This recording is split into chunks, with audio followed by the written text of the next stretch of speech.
नमस्कार सभी बच्चों को। आज हम कक्षा 12 में जो पहला अध्याय है हिंदी साहित्य में जयशंकर प्रसाद जी के द्वारा रचित देवसेना का गीत और कार्नेलिया का गीत, उस पर हम चर्चा करेंगे। लेकिन उससे पहले हम बात करेंगे जयशंकर प्रसाद के जीवन परिचय पे, उनके साहित्यिक परिचय पे। तो हम चर्चा करते हैं जयशंकर प्रसाद के जीवन परिचय के बारे में। जयशंकर प्रसाद जो हैं, इनका जन्म 1889 ईस्वी में 1889 ईस्वी में काशी में हुआ था। कहाँ हुआ था? काशी में। और इनकी मृत्यु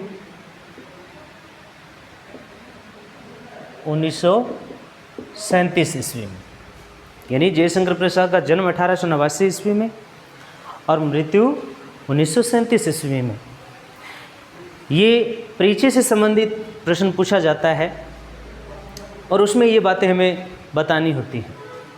इनके पिताजी जो थे वो थे बाबू देवी प्रसाद साहू।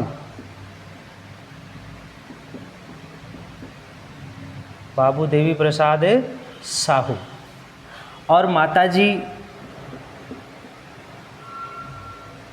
श्रीमती मुन्नी देवी। श्रीमती मुन्नी देवी इनकी माताजी थी। इनका जन्म जो है वो एक संपन्न परिवार में हुआ था। सुगनी साहू नामक परिवार था, उसमें इनका जन्म हुआ था। इनकी जो प्रारंभिक शिक्षा है वो कक्षा 8 तक ही हुई थी।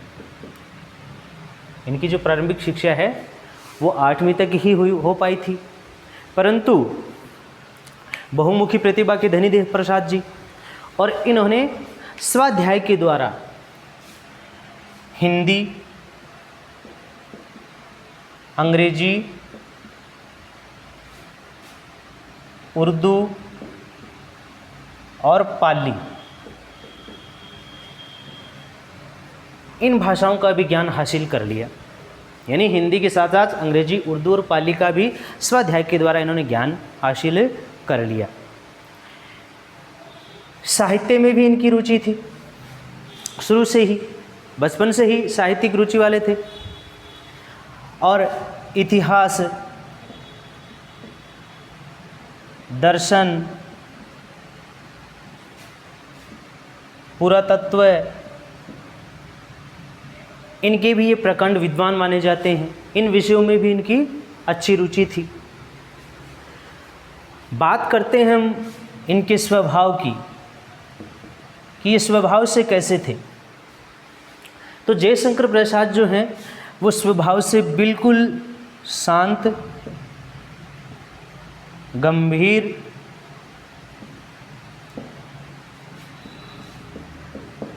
सौम्य, शालीन, यानी यूँ कह सकते हैं कि इनका स्वभाव जो है बिल्कुल सौम्य स्वभाव था, गंभीर व्यक्तित्व के थे, शांत और शालीन स्वभाव के थे।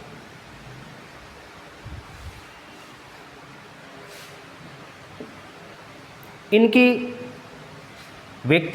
व्यक्तिगत जीवन पर हम बात करें तो ऐसा माना जाता है कि जयशंकर प्रसाद ने 2 शादियां की थी। 2 शादियां, इनकी जो पहली पत्नी थी वो थी विंध्यावाटिनी। इनकी पहली पत्नी थी विंध्यावाटिनी, लेकिन कुछ समय बाद टीबी के कारण इनका देहांत हो गया। तो फिर जयशंकर प्रसाद जी ने ये मन बना लिया कि मैं जीवन में दूसरी शादी नहीं करूँगा। परंतु इनकी भाभी जी के मनाने पर इन्होंने दूसरी शादी की कमला देवी से। दूसरी शादी इन्होंने किससे की? कमला देवी से, जिनसे इन्हें एक पुत्र की प्राप्ति हुई। जयशंकर प्रसाद का जो पूरा जीवन है वो एक अवसाद से भरा हुआ रहा है। जन्म तो इनका संपन्न परिवार में हुआ था, परंतु कम अवस्था में ही, जब ये 12 साल के थे तब इनके पिताजी का देहांत हो गया। 2-3 साल बाद ही माताजी का देहांत हो गया, और 17 साल की अवस्था में इनके बड़े भाई थे शंभु रतन, उनका भी देहांत हो गया। तो इस तरह से छोटी अवस्था में ही, अल्प आयु में ही परिवार की जिम्मेदारी इन पर आ गई, और इसका प्रभाव इनके जीवन पर और इनकी साहित्य यानी इनकी रचनाओं पर दोनों जगह देखने को मिलता है। हम बात करते हैं जयशंकर प्रसाद के उपनामों की, कि जयशंकर प्रसाद को अन्य किन नामों से जाना जाता है। तो जयशंकर प्रसाद जी को शेषवावस्था में झारखंडी के नाम से भी जाना जाता था। इनको झारखंडी कवि के नाम से भी जाना जाता है,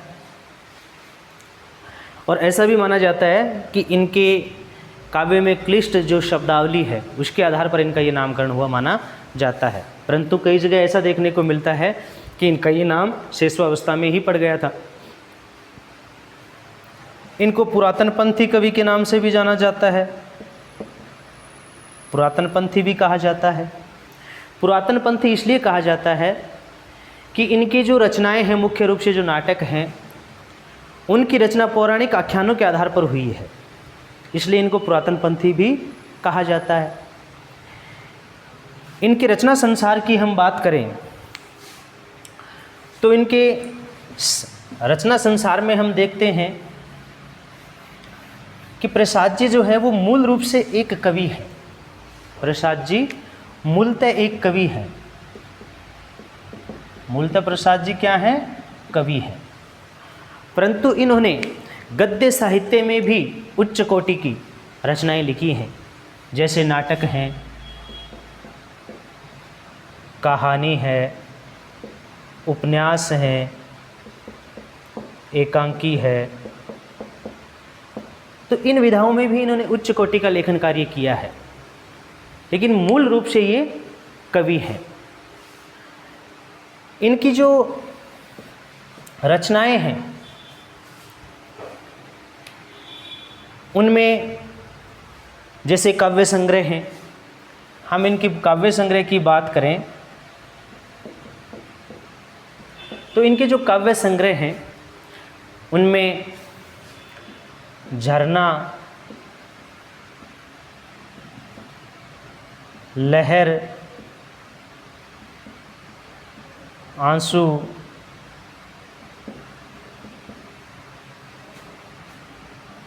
कामायनी, प्रेम पथिक,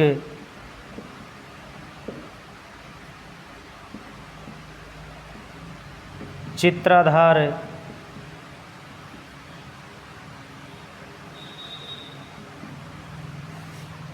कानन कुसुम,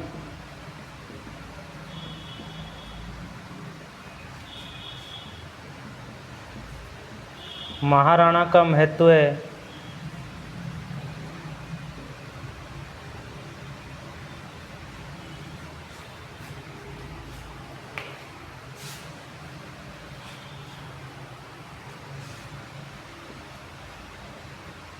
महाराणा का महत्व, ये इनके प्रमुख काव्य संग्रह हैं। इनके प्रारंभिक जो रचनाएं हैं, यानी ये अपने प्रारंभिक जीवन काल में कलाधर नाम से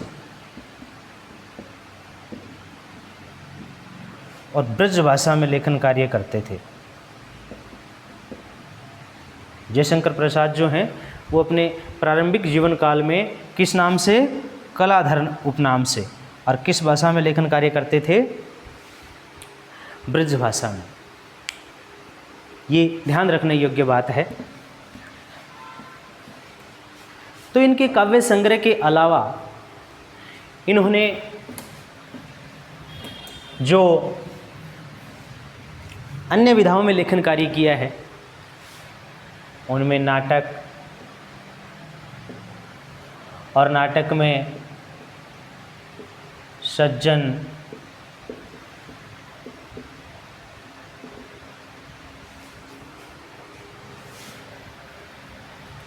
इनके जो नाटक हैं उनमें सीधे मुख्य नाटक हम ले लेते हैं, जैसे करुणालय,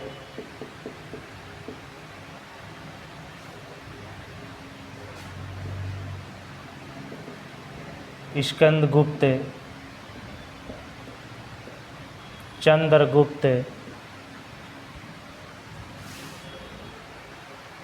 ध्रुव स्वामिनी,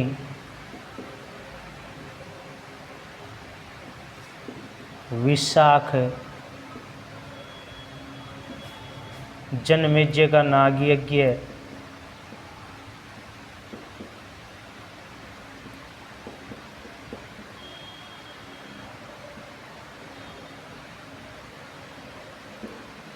जनमेजय का नागयज्ञ,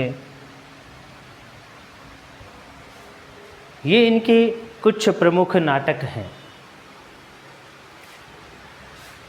नाटक के बाद हम बात करते हैं उपन्यास की।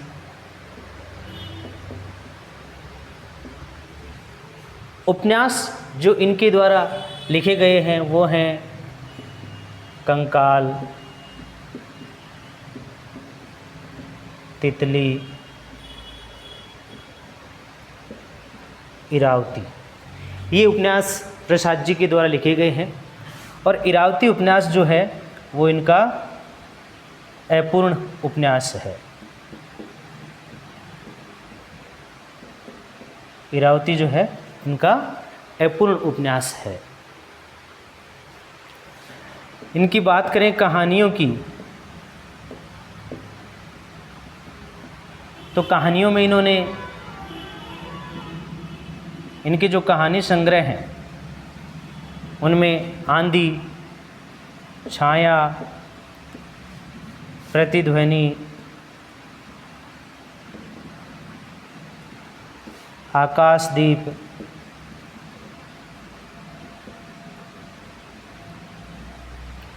इंद्रजाल, ये प्रसाद जी के द्वारा रचित प्रमुख कहानी संग्रह है। इनके द्वारा एकांकी भी लिखा गया है, एक घूंट, एकांकी भी प्रसाद जी के द्वारा लिखा गया है। निबंध संग्रह, तो प्रसाद जी के द्वारा रचित निबंध संग्रह जो हैं उनमें काव्य एवं कला, रहस्यवाद,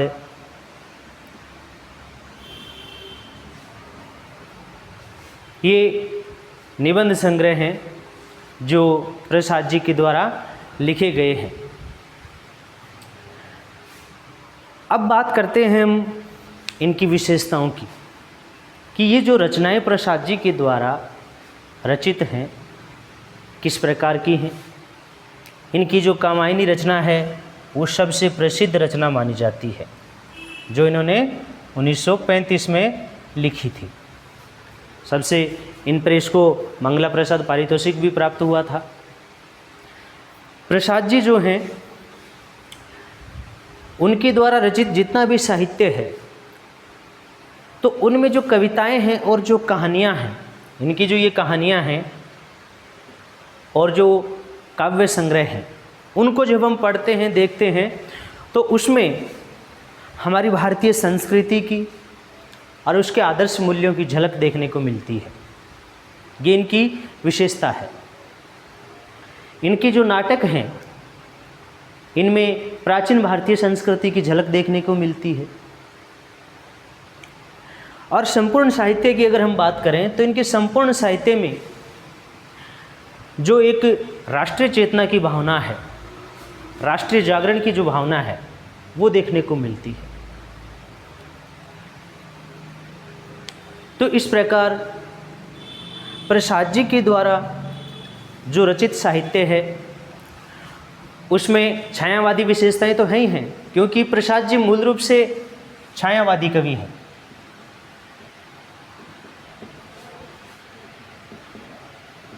और छायावादी हैं, और छायावाद का समय कब से है? 1920 से 1936 तक छायावाद का समय माना जाता है। और छायावाद के बारे में यह बात प्रचलित है कि जितने भी छायावादी कवि हैं वो सब के सब पलायनवादी कवि हैं। कल्पनाशीलता पर या इनकी रचनाओं में कल्पना को ज़्यादा महत्व दिया गया है। ये कल्पनावादी भी बोल सकते हैं हम इनको। और इस युग के जो कवि हैं उनकी जो भाषा है वो शुद्ध खड़ी बोली हिंदी है।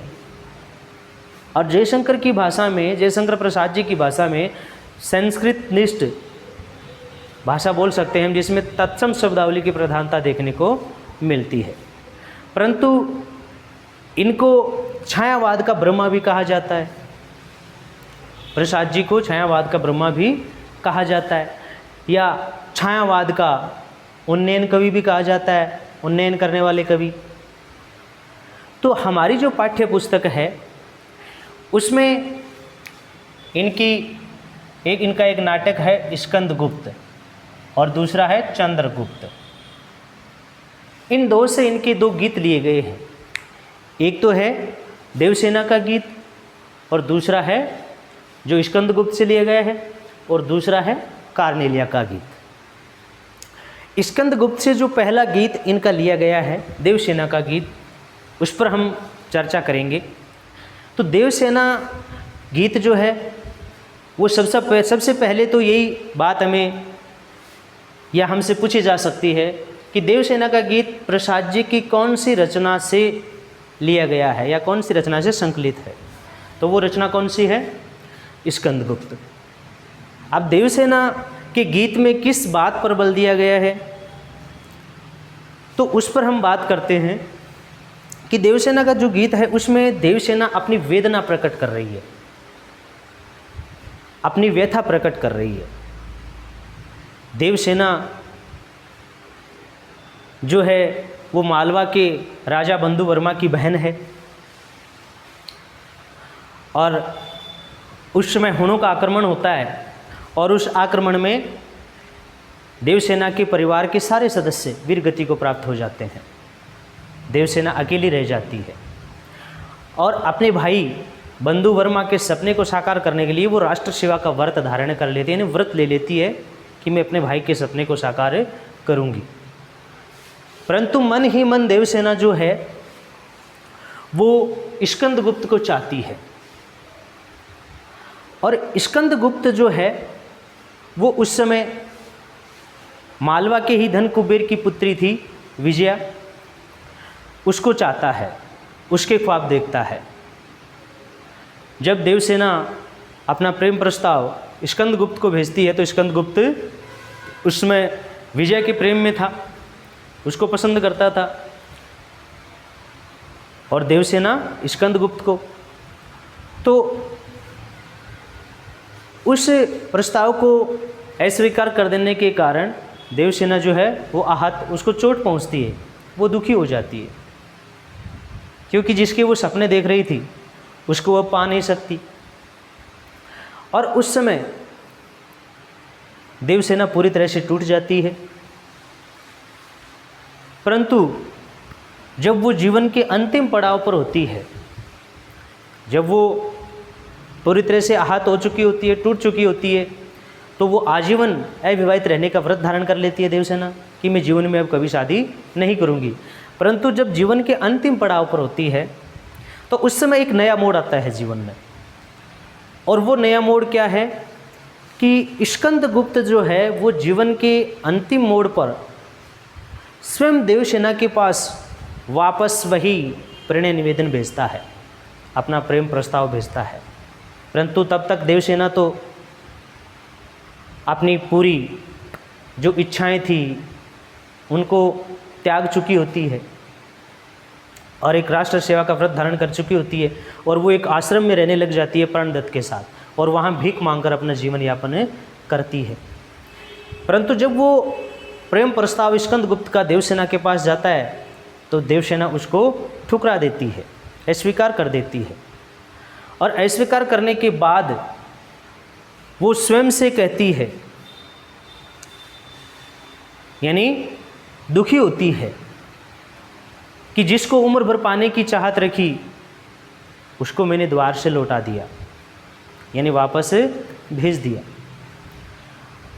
और अपनी सारी आकांक्षाओं, अभिलाषाओं, इच्छाओं और भावी सुख से वो विदा लेती है अपने जीवन के अंतिम समय में।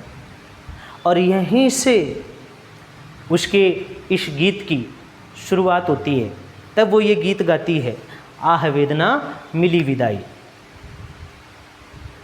और इस गीत में देवसेना जो है वो अपने जीवन पर दृष्टिपात करती है और अपने जीवन के जो अनुभव हैं और जीवन में जो अर्जित वेदना, कष्ट और जो संघर्ष है उसको इस गीत के माध्यम से वो प्रकट कर रही है।